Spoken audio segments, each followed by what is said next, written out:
Hi, I'm Seamless, and today is Monday night, because night is a separate day. And what this means is that it's time for sound design requests, and this is a recap, because actually this already happened.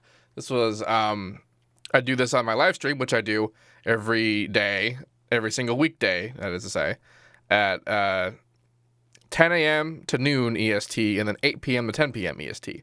I have a schedule and everything, it's all posted on my Twitch page, which is twitch.tv/SeamlessR.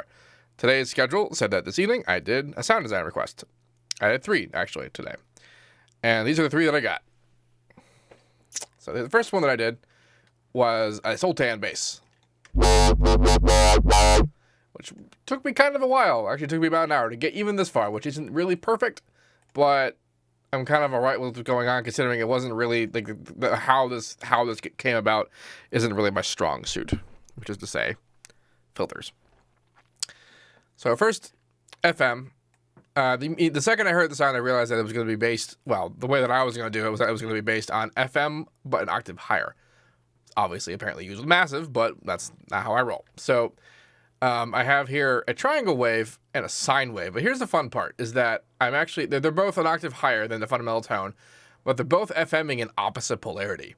Now, what this is actually doing is to say that the fundamental tone of the sine of the triangle wave isn't actually FMing the output.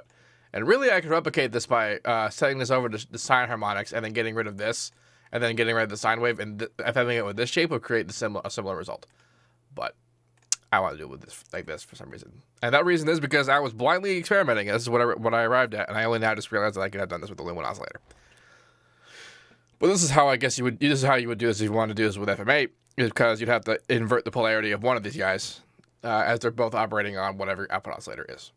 And then I also have a separate sine wave coming out, and this is helping to reinforce kind of the bass presence, although there is not really sub coming out of this guy, because it's being distorted a lot. And that's going through an EQ whose whole point in life is to do that. If it weren't doing that, well, it's not really. I mean, there's a way to show you how to do that, what it sounds like, but I am lazy. Well, whatever. I guess I'll show you what it sounds like. Okay, so if I do this, and then I mute this, that's what it sounds like without it. Actually, I lied. All right, that's what it sounds like without it. That's what it sounds like with it. It's kind of a subtle difference. And again, it's not as actually perfect or good as what the source was, but yeah.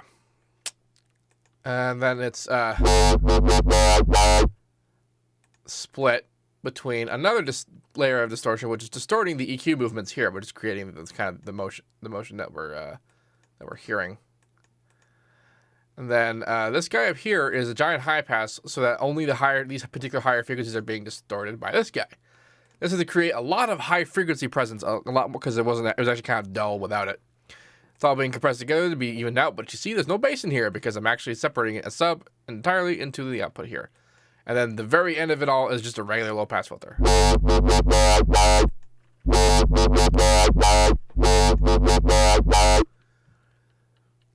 that's as far as I got on that. The next sound is a dead mouse sound. And it kind of sounds like that. I didn't really get too good at what this sound sounded like. But when I initially looked at the playback, I saw this weirdness going on in the high frequencies, and that required.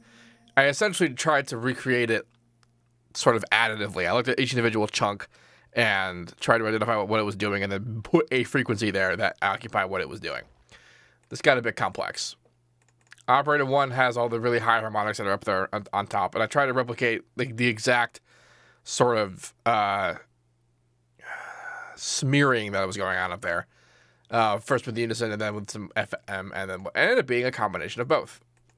Now, I have unison engaged on 9 voices, but I'm doing it manually because I did not actually want unison to be applied as hard on 3 or 4 of these oscillators, but I did want to be applied pretty hard on oscillator number 1. And you can do this through the unison index mapping tab on Citrus, which is where you can, on each individual parameter, determine what that parameter's value is for each of the 9 voices. If you have 9 voices set. If you had 4 voices, it'd be 4, that kind of thing. So that's what that's for. And I did that for, so I actually set the pitch to phase and the panning of all of of whatever unison, whatever operator that I actually want to have unison engaged on. Whereas up top, I'm only having volume on. Oscillators without unison would sound just like normal. So this is how you can kind of split the unison duties inside Citrus. A boatload of reverb and a boatload of chorus, and that was as far as that sound got. It's pretty quick, but it wasn't really that good. This is the only one that I actually nailed, and when you hear it, you'll know why. Because it's incredibly stupid. Stupid simple, that is. What this is, it's a saw wave, chorused a lot. It's literally just a saw wave. It's a saw wave with oversampling applied. Which, with that amount of chorus, doesn't matter at all. Just because a naked saw wave with Citrus that high up creates a lot of aliasing. The choruses are lowish delay, but really fast LFOs and high depth. This creates this kind of like buzzy, pitchy weirdness that's going on. That's essentially what's up with that. And there's 3 of them. I'm pretty sure they're all the same. I just made one and then cloned and pasted, and then that's what this is. So like until I thought it was fine. That's what this sound was. Anyway, this FLP will be available to download in the description. If you have any questions about any of this, let me know. And as usual, have a nice day.